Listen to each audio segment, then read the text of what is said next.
Lyra had always known she was different. Born blind in a small village at the edge of Eldoria, she moved through life in a world painted not in colors, but in sounds, scents, textures, and subtle vibrations that others never noticed. To the villagers, she was fragile, delicate, someone to pity or protect. To Lyra, this was the world's mistake. She had learned early that the absence of sight did not mean the absence of perception. Every creak in a floorboard, every rustle in the trees, every shift in air currents carried meaning, warnings, whispers, invitations. Her world was alive in ways that sighted people could not imagine. She lived with her grandmother in a small thatched cottage just at the edge of the forest. The walls smelled of herbs, lavender, rosemary, sage, and of the warmth that only a lifetime of love could produce. Every morning, Lyra's grandmother, a gentle woman with hands as worn as the earth itself, would awaken her with soft words and the smell of freshly baked bread. Lyra would stretch, feeling the rough texture of the floorboards beneath her fingers, and take a moment to listen. The distant crow of a rooster, the faint chatter of villagers, the gentle wind through the forest. It was a life that seemed ordinary, uneventful, and yet Lyra had always known she was meant for more. There were moments when she felt it, a tingle along her spine, a vibration under her feet that seemed to call her toward the unknown. Most villagers dismissed it as childish imagination, but Lyra trusted it. She trusted herself. On the evening of her 17th birthday, something extraordinary stirred in the air. The sun had dipped below the horizon, leaving behind a velvet sky heavy with stars. Lyra walked through the familiar forest path, her cane tapping rhythmically on the mossy ground, each step measured, precise. Normally, she collected herbs or simply wandered for pleasure, feeling the heartbeat of the forest. But tonight, there was something different, a pull, subtle yet insistent, drawing her deeper into the woods, urging her deeper into the trees than she had ever dared to go. She paused, sensing the shift in the air. A chill ran down her spine, though the night was warm. There was a vibration in the ground that set her heart racing, a presence that hummed with restrained power. Lyra closed her eyes and inhaled, taking in the earthy scent of wet leaves, the faint tang of stone, and something else. Something ancient, something forgotten. Her curiosity overcame caution. With careful steps, she followed the sensation, feeling the uneven terrain beneath her feet, brushing past the rough bark of trees and the soft caress of low-hanging vines. Each step brought her closer to the source, and the hum grew louder, pulsing in rhythm with her own heartbeat. She could not explain why, but she knew she was walking toward someone or something that needed her. The forest grew dense, shadows thickening with every step. The sounds of nocturnal creatures whispered around her, their calls blending with the heartbeat she now felt pulsing through the earth itself. Then she sensed it, a presence unlike any other. It was massive, powerful, yet restrained, bound, suffering. The sheer force of it made the hairs on her arms stand on end. Lyra stopped, listening, trying to discern the exact nature of the presence. She could feel it pressing against her, and her intuition whispered a warning. "This is no ordinary danger," it said. "And yet, you are meant to be here." Her hands brushed against the vines hanging in front of her, and she realized they were hiding something. A cave, its entrance obscured by nature's overgrowth. The metallic scent of old chains reached her nose. She froze, heart pounding in her chest. Chains. Someone or something trapped behind them. A tremor of fear threatened to overtake her, but Lyra's curiosity, her sense of destiny, was stronger. She stepped forward, feeling the uneven rocks beneath her feet, each step careful, measured. The air grew heavier, charged with a strange energy that seemed almost alive. The hum in her mind grew louder, resonating with her heartbeat. She felt a hand, or perhaps a presence, reach out to hers, urging her onward. "Who's there?" she whispered, her voice trembling slightly. Silence answered, thick and suffocating. Then a sound, soft, deliberate, metallic. A chain rattled. A breath caught in her throat. Her hands instinctively reached for the walls of the cave, guiding herself by texture, by memory, by instinct. And then she heard it. A voice, low, gravelly, impossibly deep. "Who are you?" Lyra's heart skipped a beat. The voice carried power, authority, centuries of pain. Yet there was also something fragile in it, a quiet desperation. She swallowed, trying to steady her voice. I think I can help you." The response was almost a whisper, heavy with disbelief and hope. You can?" "Yes," she said. "I don't know how yet, but I can feel it. You're trapped. I can help you." A long silence followed, then a shuffling sound.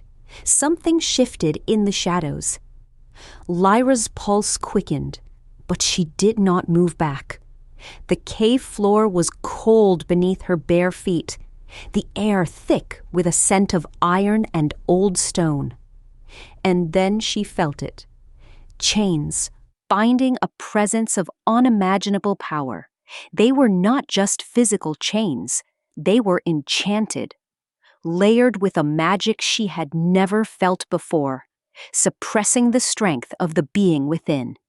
Lyra reached out her hands, fingertips grazing the cold metal, feeling the weight of centuries pressing down.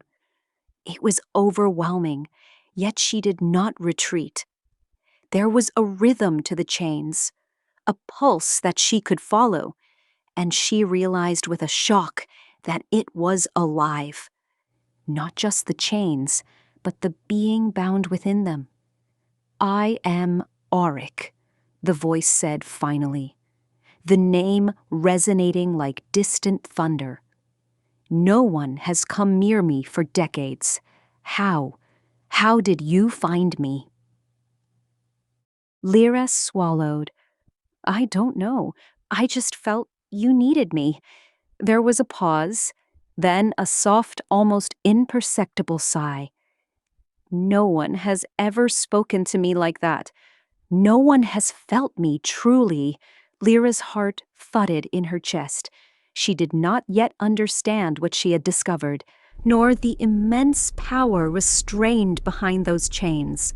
All she knew was that she could feel him, sense him, and that the world she had known, the ordinary, quiet life of Aldoria, was over. Something far greater had found her, and it had chosen her for a purpose that would test everything she thought she knew about herself. For the first time, Lyra understood that her ordinary life had only been preparation. The true journey, the one that would challenge her courage, her intuition, and her heart, was about to begin. And she was ready. The cave breathed like a living creature, slow, heavy, ancient. Lyra stepped deeper into the darkness, the rough stone beneath her fingers guiding her, while the thick metallic scent of old magic wrapped around her like a shroud. Every instinct screamed for her to turn back, to retreat to the safety of the village, to the quiet destiny she had always accepted. But something stronger than fear tugged her forward. The moment she crossed the threshold of the cave, the air shifted. It felt heavier, colder, as though she had entered a world untouched by sunlight or time. Moisture clung to the walls like sweat, dripping steadily into small pools below. The faint echoes of distant water reverberated through the cave, each ripple painting a mental map in her mind. Lyra had learned to listen beyond the surface of sound, to feel shapes and movements through vibrations. But here, everything felt distorted, twisted, secretive.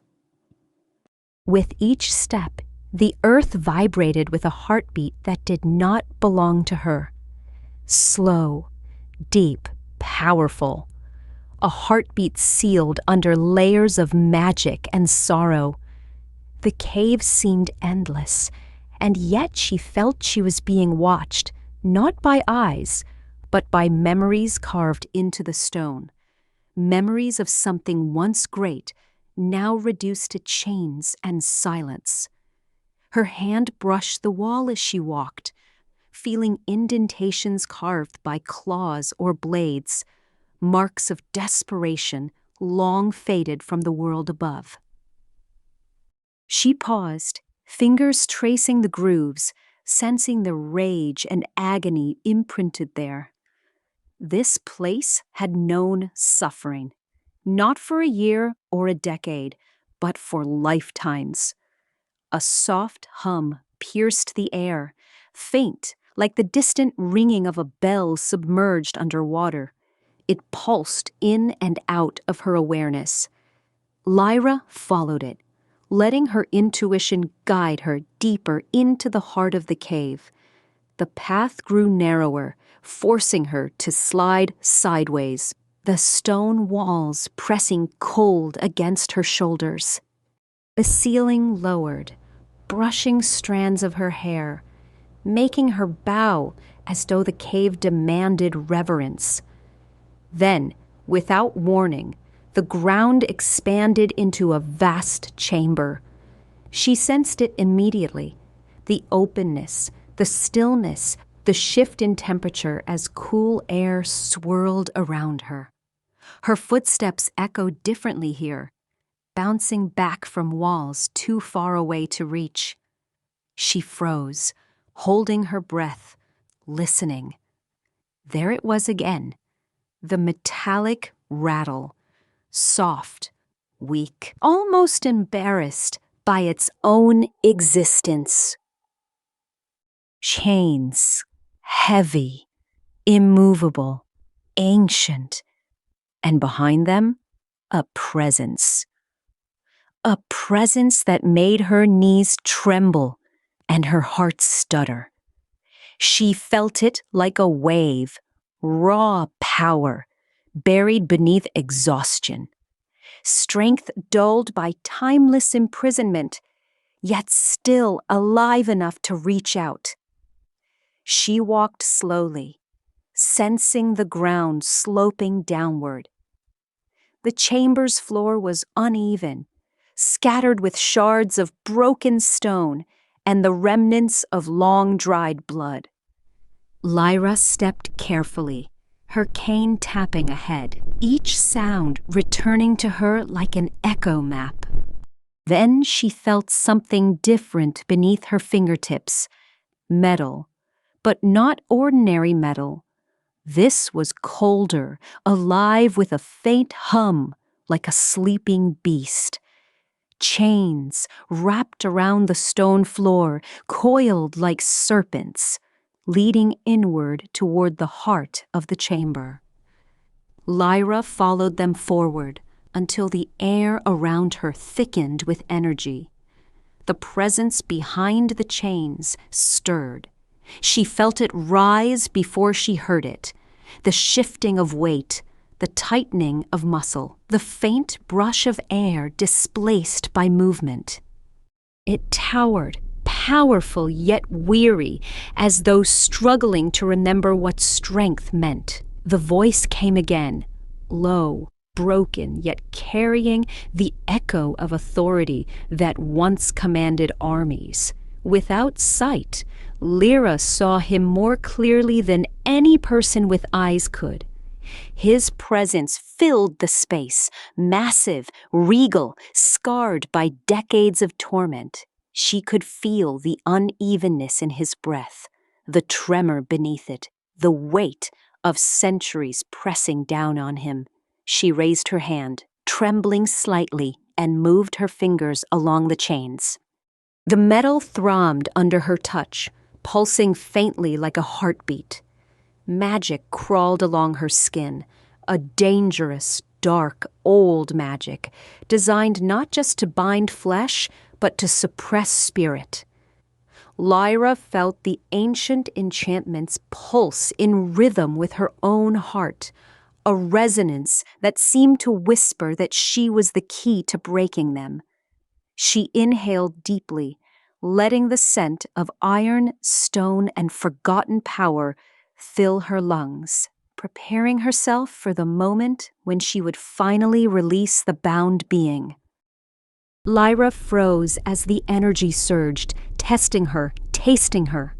The enchantment wrapped around her like a cold fog, whispering warnings in a language older than the forest itself. It wanted her gone. It wanted her to run. But Lyra did not pull away. She pressed her hand more firmly against the chains. The enchantment flickered. The cold receded, confused by her persistence, by the purity of her intention. Lyra inhaled deeply, trying to understand what she felt. The magic was woven in layers: hatred, fear, power, and something like desperation. She sensed symbols etched invisibly into the metal, runes that twisted and shifted beneath her touch. They were not meant for mortal hands to interpret. But Lyra was no ordinary mortal. Her blindness had sharpened her senses into something beyond human. She felt things others could not: emotions, vibrations, the invisible dance of energy. She lowered herself, absent-mindedly pressing her palm to the ground. The earth beneath the chains vibrated sharply, like something thrashing deep below. She followed the vibration with her fingertips, tracing invisible lines that led to the shackled figure. And then she understood. The chains were not just holding him, they were draining him. The magic siphoned his strength each time he resisted, tightening its grip with every heartbeat, every breath, every memory of freedom. Lyra whispered softly, not a word, just a breath, and the cave responded. The energy around her softened, as though listening. It was impossible, yet she felt it. Her presence was changing something, breaking something. She moved closer, drawn irresistibly toward him. The air around him felt different, warmer, charged, alive in a way the rest of the cave was not. She sensed the faint tremor of exhaustion in his breaths, the subtle hitch that spoke of pain endured in silence. Her fingertips brushed something rough, skin, but not normal skin. It was warm despite the coldness of the cave, textured with scars, muscle, and a strength that no chain could fully suppress. Lyra jerked her hand back instinctively, startled by the closeness of him. She hadn't realized she had come so near, but he didn't move away. The presence leaned forward slightly, not aggressively, but with the desperation of someone who had not felt another living soul in decades. He exhaled, and the breath washed over her like the echo of a forgotten storm. Something ancient stirred in the depths of the cave. The runes on the chains glowed faintly. Magic shifted. Lyra's heart pounded as a dangerous realization dawned on her. Her presence was weakening the enchantment. She had no magic, no training, no knowledge of spells. And yet the chains responded to her touch, her breath, her heartbeat, because the enchantment had never encountered someone like her. Someone blind, someone intuitive, someone untouched by the illusions of sight, and therefore immune to the traps woven into the magic. The enchantment tightened suddenly, reacting aggressively. Lyra felt a sharp sting across her palm, forcing her backward. The ground trembled. Dust fell from the ceiling. The magical chains pulsed violently, angry, awakened. But the presence behind them did not retreat. He stood firm, his energy rising faintly as though her defiance gave him strength he had forgotten he possessed. Lyra steadied her breath, pushing her fear down. She felt the cave closing in around her, the weight of the darkness thickening, the magic coiling like a serpent preparing to strike. And yet she did not move. She could not move, because somewhere inside her, deeper than logic or fear or doubt, a truth echoed with clarity. She was meant to be here. The chains hummed again, lower now, almost questioning her. Lyra reached forward, slower this time, and let her fingers glide gently over the cold metal. The enchantment flickered again, uncertain, confused by her persistence and calm. The presence behind the chains shifted slightly, watching, waiting. Lyra inhaled deeply, feeling the magic swirl around her like a storm held at bay. Each breath felt heavier, each moment more dangerous. But she stayed.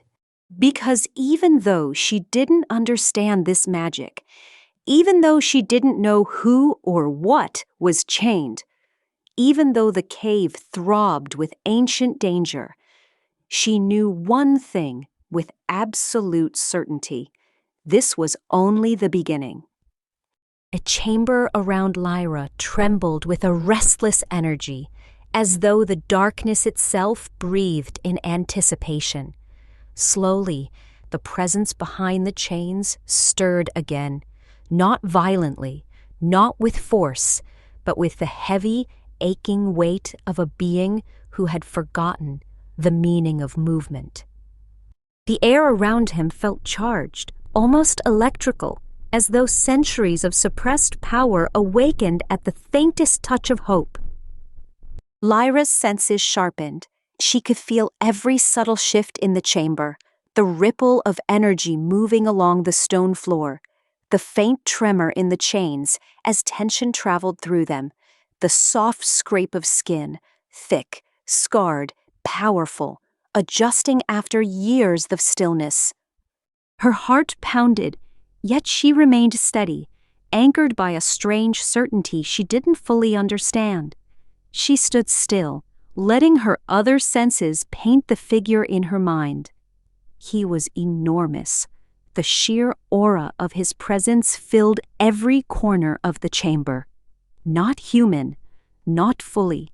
Something more. Something ancient. Something that radiated authority even now, buried beneath exhaustion and decay. She sensed his silhouette long before she felt his breath. His upper body towered, muscles forged from a past of battle and leadership. She felt the scars upon him without touching them, deep grooves across his arms, his chest, his back, wounds that spoke of wars long forgotten by the world above. His hair was long, heavy, weighted with years of neglect, hanging like a dark curtain across his face, and his hands, bound by chains thicker than her wrist, glowing faintly with runes that pulsed like dying embers, were the hands of a king, a warrior, a leader who had once commanded legions. She felt the authority in the air around him, an invisible crown pressed down by 35 years of forced silence. But beneath all of that, buried under layers of power, suffering, rage, and ancient magic, she sensed something else: loneliness. A loneliness so profound it felt like a living wound. A loneliness that echoed through the chamber like a ghost, clinging to the chains, woven into the stone. A loneliness that had been carved into him over decades of imprisonment, until it became part of his soul. Lyra's breath hitched. She did not know his name, his crimes, his history, but she felt the truth in every vibration that reached her body. This was no ordinary captive.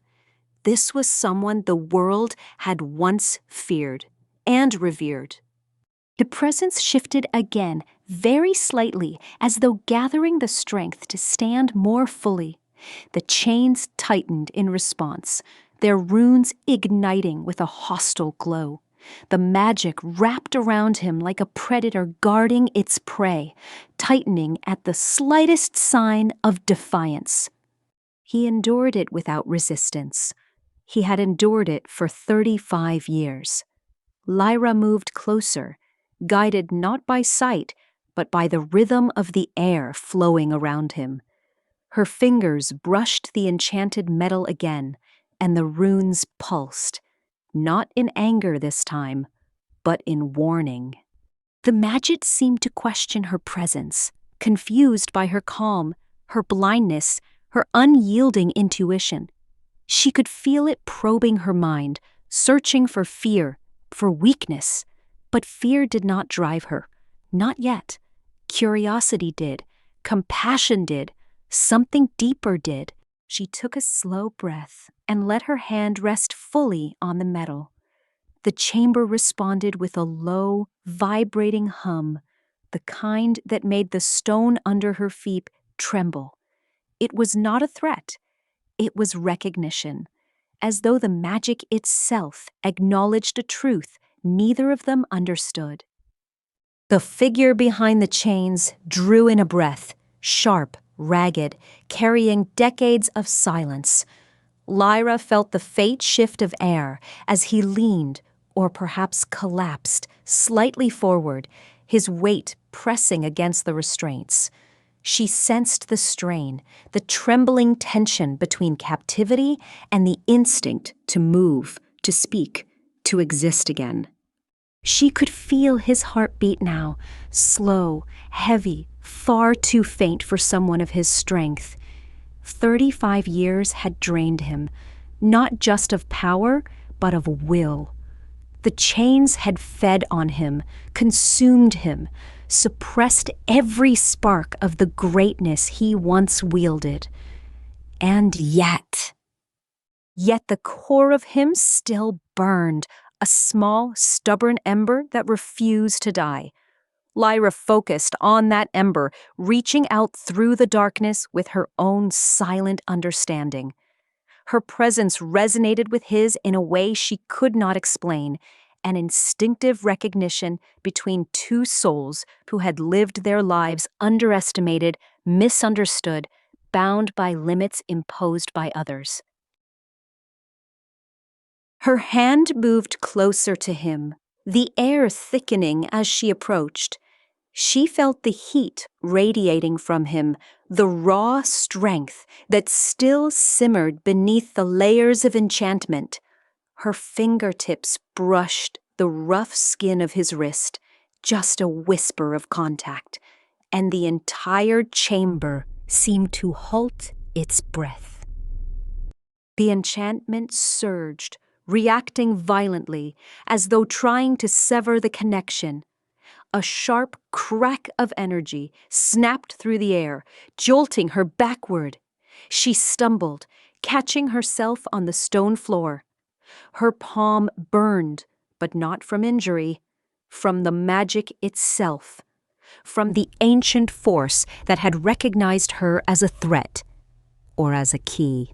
The presence behind the chains grew restless. She could feel it like a storm brewing in the shadows. Not anger, not aggression. Something deeper, something almost protective. Lyra steadied herself, inhaling deeply. Her heartbeat thundered in her ears, but she refused to back away. Instead, she shifted closer again, letting her senses expand, mapping the entire chamber in her mind. She felt the chain's patterns, the looping runes, the anchors lodged deep into the stone, the pulse of magic that repressed him. She traced the energy backward, finding its source not in the metal, but in the air around it. It wasn't the chains holding him, it was the curse. An ancient spell woven not to imprison the body, but to suffocate the spirit. As Lyra touched the magic again, she sensed something hidden beneath it, a faint echo, a whisper of energy trapped deep inside the spell, the remnant of something once pure, now corrupted, something broken. She leaned closer, sweeping her hand along the chain, letting the enchantment unravel its nature to her. And as she did, she felt the truth. The spell was designed to respond to power, to aggression, to strength. It reacted violently to dominance, to force.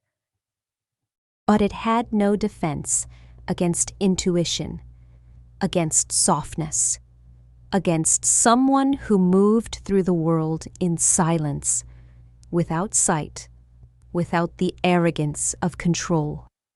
Her breath steadied, the pieces aligned in her mind like a constellation forming itself in darkness. She could break this, not with strength, not with magic she did not possess, but with the one thing the enchantment had never been designed to resist, a blind girl's touch, a soul untainted by fear or ambition. Her presence alone weakened the spell, just enough to shift something in the chains. She felt it, a faint shiver, the soft loosening, a tiny crack in the binding that had held for 35 years. The presence behind the chains tensed, as though sensing the change too. The chamber thrummed with new energy, dangerous, unstable, hopeful. Lyra took another slow, steady breath, grounding herself. This was no prisoner. This was the Alpha King, a legend whispered across centuries, a ruler whose power had reshaped kingdoms, a being whose strength had once rivaled the moon itself, until betrayal shackled him here, in a darkness meant to erase him from history. Lyra had stumbled upon a secret no mortal had discovered in generations, and now that she stood before him, small, blind, ordinary to the world, yet extraordinary in ways she does not yet understand, the destiny of both their lives began to shift. The cave responded, the chains trembled, the magic wavered. And deep within the shadows, the Alpha King whispered a truth she did not yet hear, but felt in her bones. Her arrival had awakened something. The darkness inside the chamber shifted the moment Lyra's fingertips brushed the faint crack she had unknowingly created in the ancient spell. It was subtle, so subtle that any ordinary person might have missed it entirely. But to Lyra, whose senses existed beyond sight, it was a seismic shift. The ripple traveled through the chains like a whisper through still water, and every link responded, vibrating with a note of uncertainty. It was the first time in 35 years that the enchantment recognized something stronger than itself. The air grew thicker, layered with tension so heavy it pressed against Lyra's ribs. She steadied her breath, though she felt something deep within her stir. An instinct she didn't remember learning, an intuition far older than her own years. The cavern didn't just contain the Alpha King. It contained memories, echoes of a kingdom that had once knelt before him, their loyalty carved into the earth itself. Those echoes began to awaken. Lyra felt the shift like a low, spiraling hum rising from the stone beneath her feet. The ground carried vibrations that were not from movement, but from remembrance, an ancient pulse that had gone dormant when the Alpha King fell into eternal captivity. Something woven into the foundation of the mountain recognized her touch, her presence, her breath. It stirred with a soft rumble, like a beast waking after centuries of slumber. She reached out again, her fingertips brushing the chain lightly. The magic recoiled in response, not with hostility, but with confusion. It did not understand her. It did not know how to categorize a soul that navigates the world through instinct rather than dominance. The Alpha King sensed it too. He didn't speak. He hadn't spoken in decades, but the shift in his presence was unmistakable. The dormant power within him pulsed weakly, as though responding to a call he had forgotten how to answer. Lyra couldn't see him, but she felt him. The tremor in his shoulders as he fought against the weight of exhaustion, the rustle of long hair shifting over his back. A distant throb of strength buried beneath the curse that consumed him.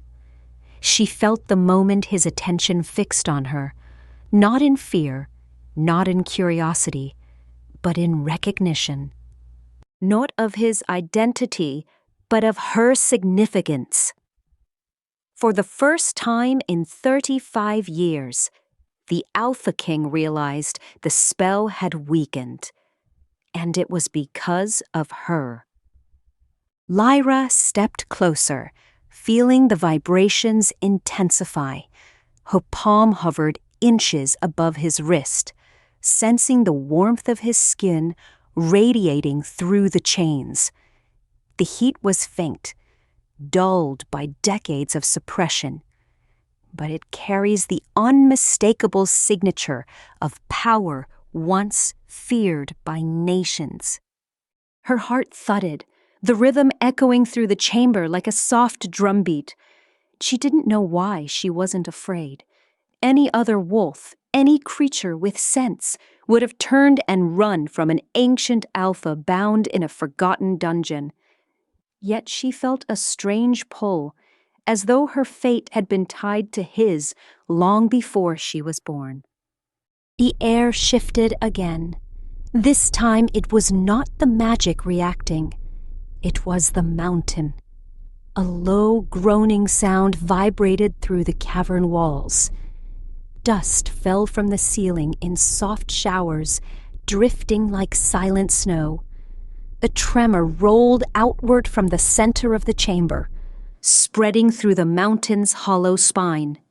Lyra felt the ground pulse. Once, twice, like a heartbeat returning to life after centuries of stillness. The mountain remembered the Alpha King's drone, and it senses that its long-imprisoned master had finally been touched by something capable of breaking his chains. Lyra's hand brushed the surface of the enchanted meadow again, and this time the spell did not lash out. Instead, it flickered, conflicted, weakened, as though trying to decide whether she is a threat or a release. The crack she had created earlier widened, but not physically. It deepened within the magic itself, in the tangled weave of runes that had held the Alpha King captive. Lyra sensed the gap, like a wound in the energy, a soft tear through which ancient power began to seep. She stepped closer until she could almost reach him. The warmth of his aura enveloped her like a ghost of the power he once wielded.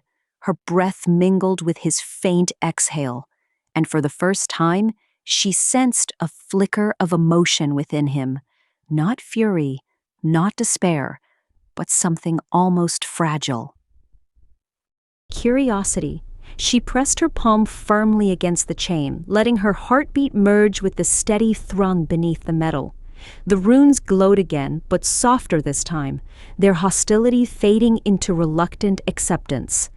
As her fingers traced the crack in the magic, she felt the spell unravel one fragile strand at a time. A tension in the air deepened. The chamber felt alive, listening, waiting. The Alpha King's head lifted slightly, the slow, heavy motion of someone who had forgotten the meaning of strength. Froze in place. His aura pulsed, faint, struggling, but undeniably awakening. Lyra felt the energy shift, the chains loosened by the width of a breath. The spell trembled. Something ancient stirred. For one suspended moment, the world held its breath. The darkness seemed to bow, the mountains seemed to exhale, and the air around Lyra shimmered with the quiet hum of destiny aligning itself.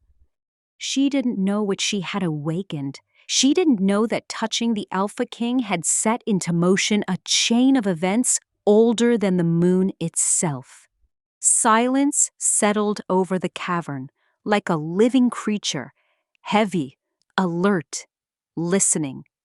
The air thickened with the weight of something ancient stirring, something that had slumbered too long and now resisted the memory of awakening. Lyra felt the change not with her eyes but with her skin, her breath, her bones. Every vibration in the stone beneath her feet whispered of danger and destiny. For a moment, she stood absolutely still. The Alpha King's presence pulsed faintly behind her, a pressure like heat glowing under ice. It wasn't threatening, it wasn't hostile, it was simply vast. A dormant power that filled the air even when suppressed.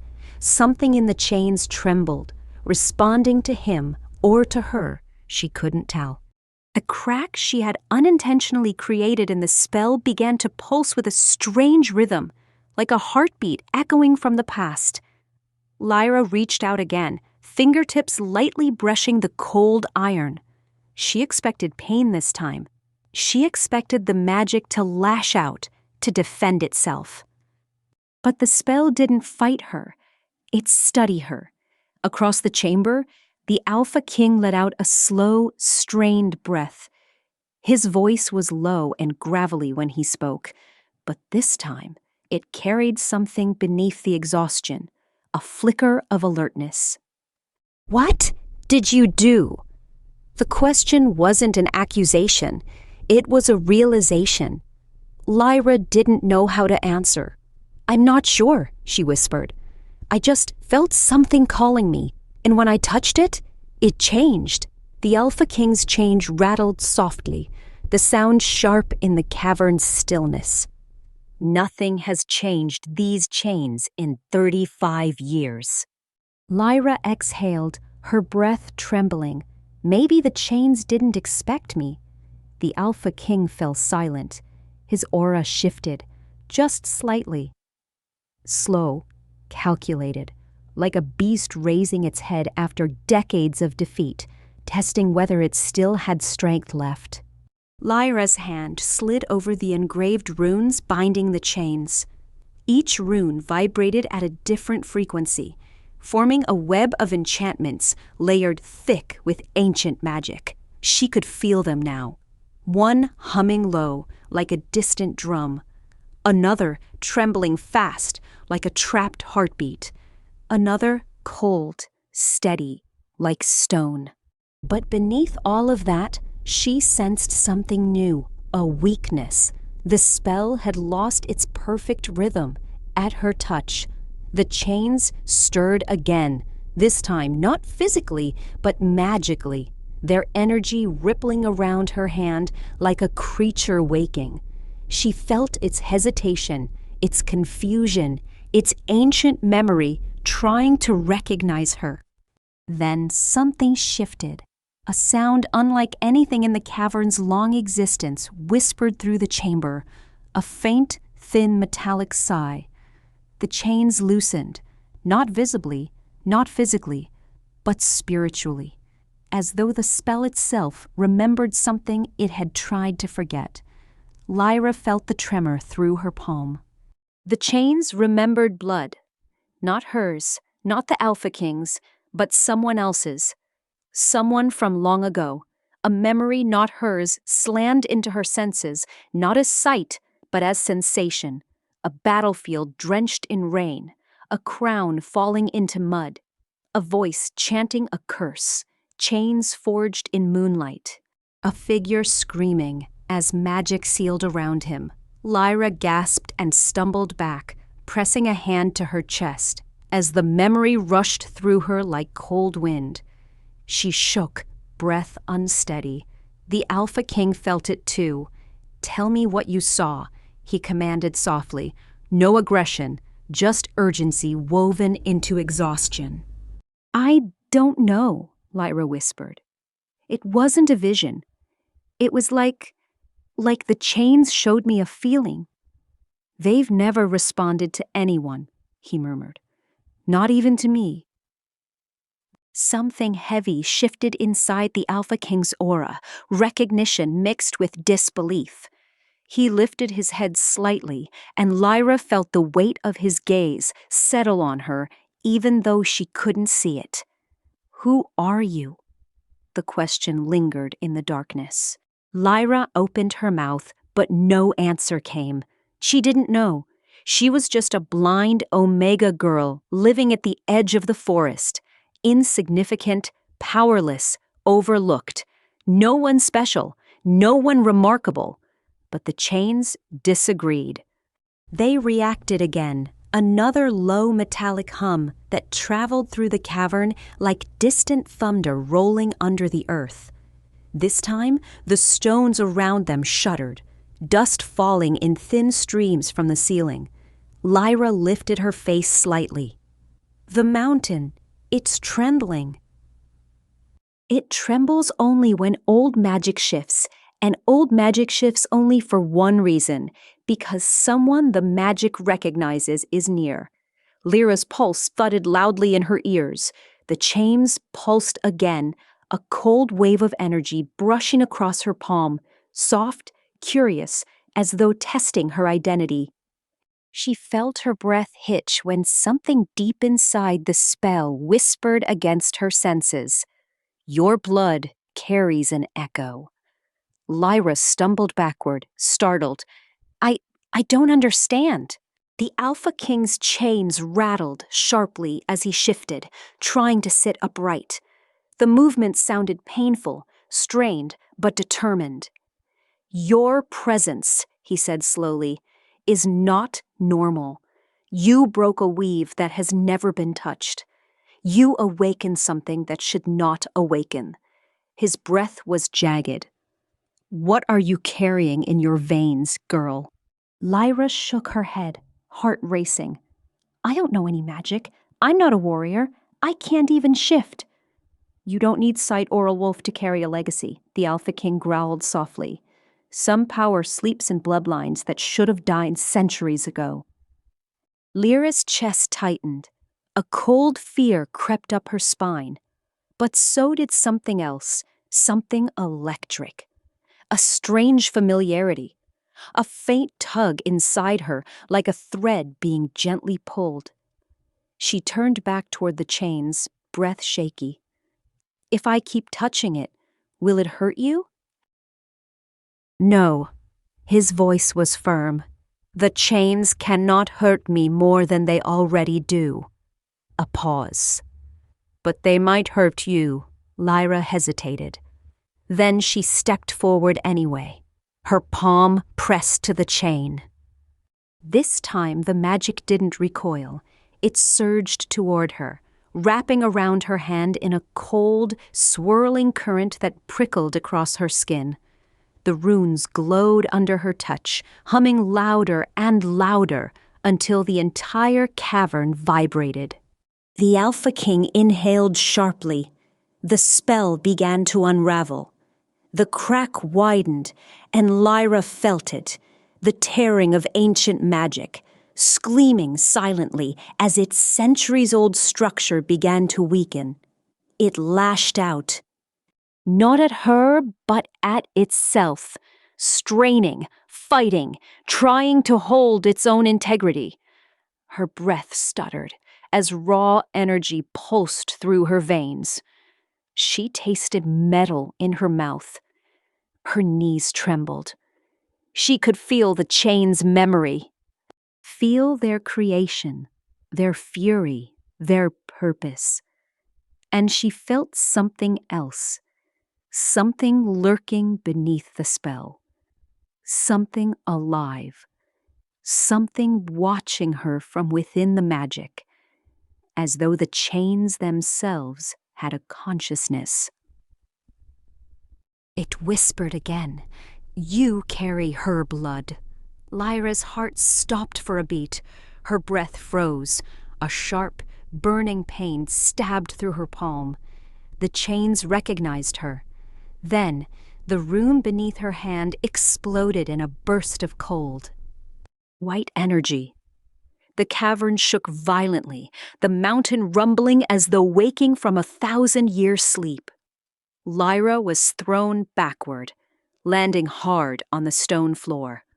The Alpha King roared, not in pain, but in shock as the chain on his right wrist snapped loose with a deafening clang. The spell had broken. One chain, one link, one step closer to freedom. Silence crashed down, heavy, breathless, world-shifting. Lyra lay on the ground, chest heaving, every muscle trembling from the energy that had ripped through her. The Alpha King stared. She felt the intensity of his gaze like heat in the darkness. "You." His voice was barely audible. Just broke what an army of sorcerers could not touch. A slow, pulsing vibration rippled through the ancient stone as though the mountain itself felt the shock of the broken chain. Dust fell in soft, whispering clouds. Cracks shivered across the walls. The air grew heavy, so heavy Lyra could feel its weight pressing against her chest. She pushed herself up with shaking hands, her palms raw from the burst of magic that had thrown her backward. Her breath trembled in the darkness. The energy still clung to her skin, cold, sharp, electric, like the lingering presence of something ancient that had touched her and was reluctant to leave. The chain lay on the ground beside the Alpha King, its spell-torn fragments glowing faintly like dying embers. The Alpha King, Eric, shifted with a sound that was almost unnatural. Not because he was frightening, but because the movement itself was unfamiliar to his body. 35 years bound in this same position had turned every motion into agony. But now one of his arms was free, and the cavern felt the change. Lyra sensed it immediately, a ripple of power, faint but unmistakable. Blooming from the freed limb, it was like standing near the first crack of lightning before a storm, charged, unpredictable, hungering. Eric inhaled slowly. The sound was harsh, too loud in the silence, too raw after decades of breathing under suppression. His lungs expanded like a beast taking its first breath after a lifetime of drowning.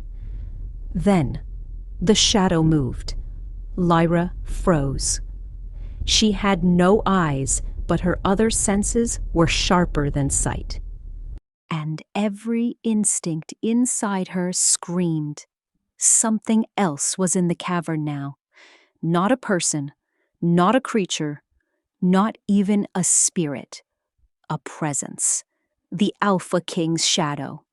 A fragment of his power. A remnant of the beast that had once dominated kingdoms and commanded armies with a single growl.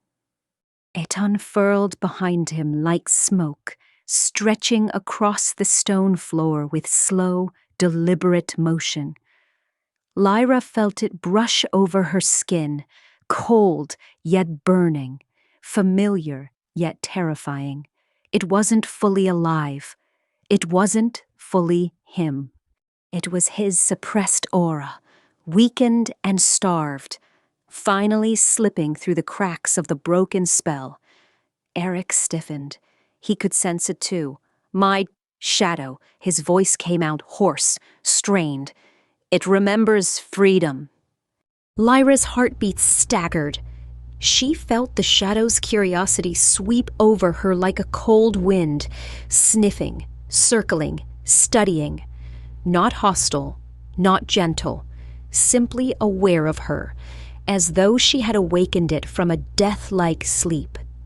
Arik bowed his head slightly, breath trembling. I didn't think I would ever feel it again. Lyra swallowed. Her throat felt dry. Is it dangerous? The Alpha King hesitated, not because he didn't know the answer, but because he did. Yes, he whispered, and no. A shadow is a wolf's power stripped of its body. It cannot kill.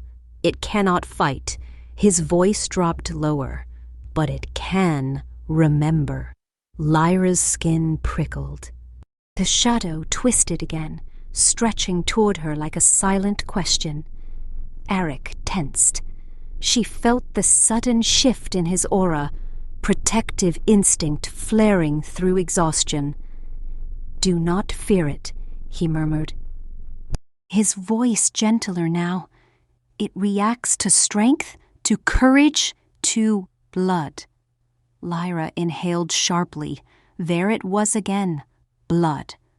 The word that tied her fate to the chains. The word the magic whispered before exploding.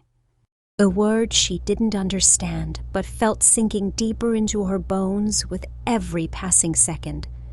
Her blood carried something the mountain recognized, something the spell feared. The shadow inched closer. Lyra did not move. She stayed still, scared but steady, her heart pounding loud enough that even the stone might hear it. The cold whisper brushed her fingertips, and she felt a strange pull, like her own energy reaching out to meet it. Then, the shadow bowed. A low, rippling gesture of acknowledgement. Lyra's breathing hitched. Why? Why did it do that? Eric's answer was a quiet thunder. Because it knows you. Lyra froze. How? I've never been here. I've never met you. You haven't, Eric said, but your blood has. Lyra's head spun. I don't understand.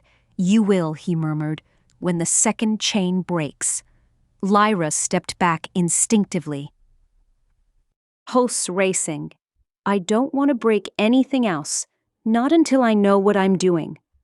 You don't need to know, Eric murmured. Magic is not guided by knowledge. It is guided by truth. Lyra clenched her hands. Then what truth is in me? The Alpha King fell silent. A long, heavy silence. The kind that hides answers sharp enough to cut. Lyra waited, breath trembling. Finally, Arik spoke. There was someone, he said slowly, voice thick with memory.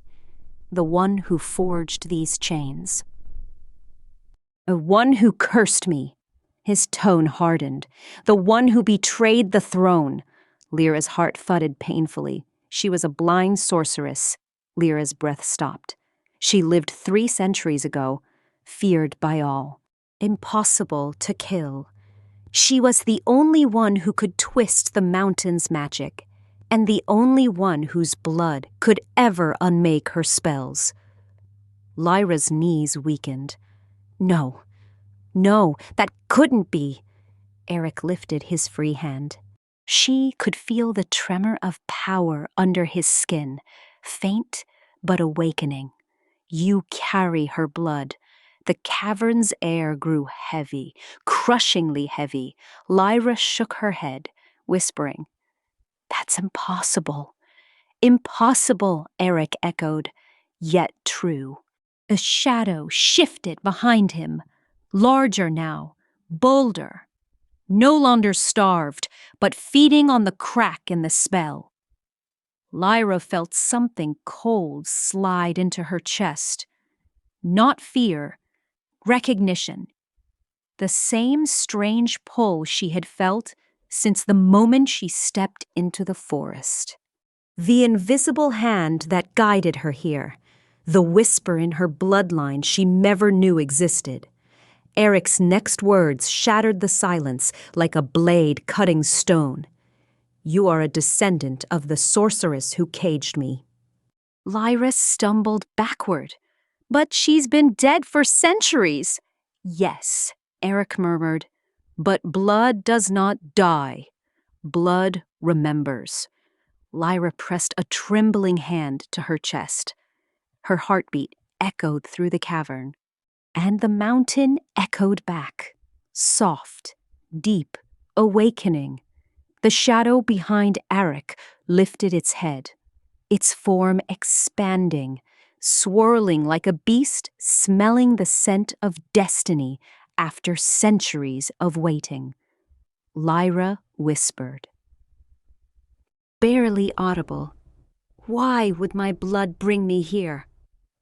Eric's chains rattled softly as he turned toward her fully for the first time. His answer came like a prophecy fulfilled. "Because only her blood can free me." A pause, a breath, a heartbeat, and only her blood can destroy me. Lyra's world cracked open, and in the darkness, destiny watched. The cavern's darkness was no longer empty. It throbbed with presence. 2 powerful forces entwined in silence, and a third, intangible one weaving its thread through the air. Lyra felt it as if the entire mountain itself was alive, listening, testing, and trembling under the weight of what had been unleashed. The broken chain lay on the stone floor, its fragments glowing faintly like dying embers, and the sound of metal resonating through the cavern had not yet faded. The Alpha King, Eric, moved with difficulty. The freed arm, a heavy, clumsy extension of a body that had forgotten motion. But he was moving, and the mountain acknowledged it. Every shuddering step he took caused the shadows to ripple, and every vibration pressed against Lyra's senses in waves. As though the earth itself had been holding its breath for centuries and had only now begun to exhale. Lyra's hand hovered over the remaining chains, instinctively drawn to the magic that had already begun to unravel.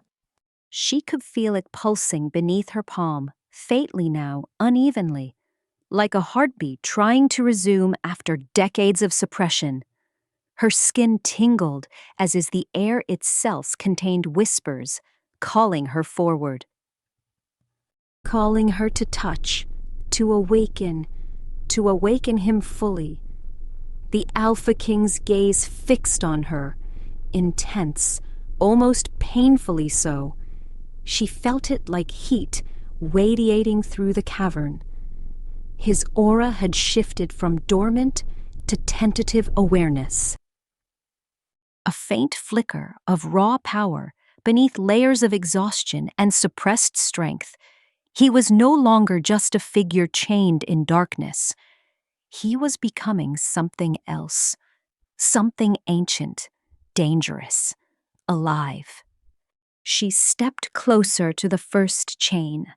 The fragments lay scattered like relics, but her fingers traced the faint energy that hummed between them.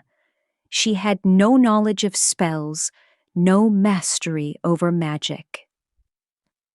But instinctively she understood the rhythm, the pulse, the subtle melody of the enchantment.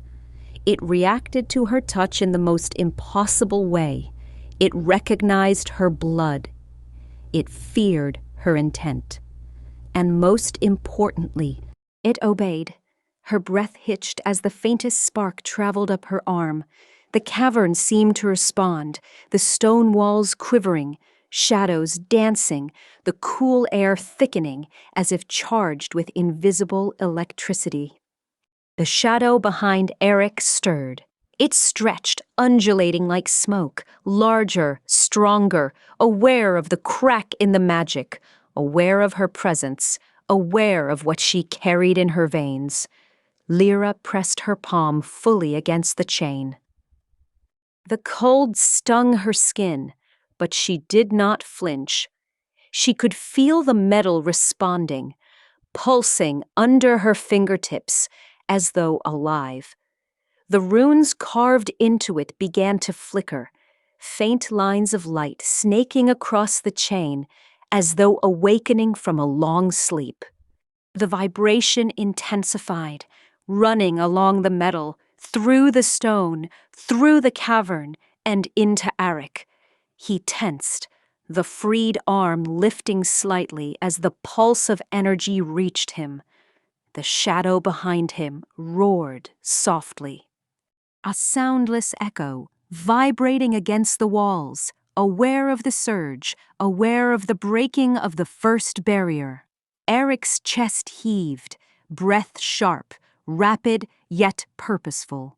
He was moving, awakening, remembering, but still tethered, still bound by the remaining chains and the remnants of centuries-old magic.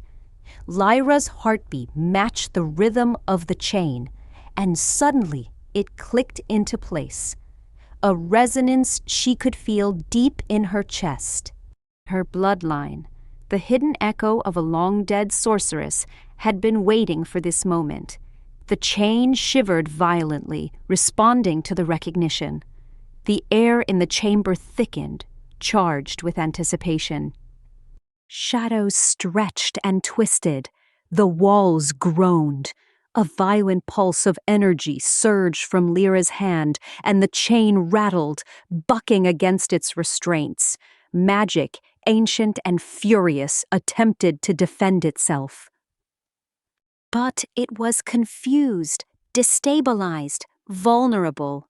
The Alpha King's shadow writhed behind him, reacting to the disturbance, not with attack, but with acknowledgement. It recognized her blood, recognized her intent, recognized the moment destiny had chosen. Lyra felt it, the exact moment the magic realized it could not hold. With a deafening clatter, the second link of the first chain snapped, metal falling in jagged shards across the stone floor. Energy pulsed violently through the cavern, almost knocking Lyra off her feet. She clung to the remaining chain for balance, breath ragged, senses overwhelmed by the surge of power. The Alpha King roared. Half pain, half triumph. The sound reverberated through the cavern, shaking dust from the ceiling, rippling across walls, echoing back to them like thunder from a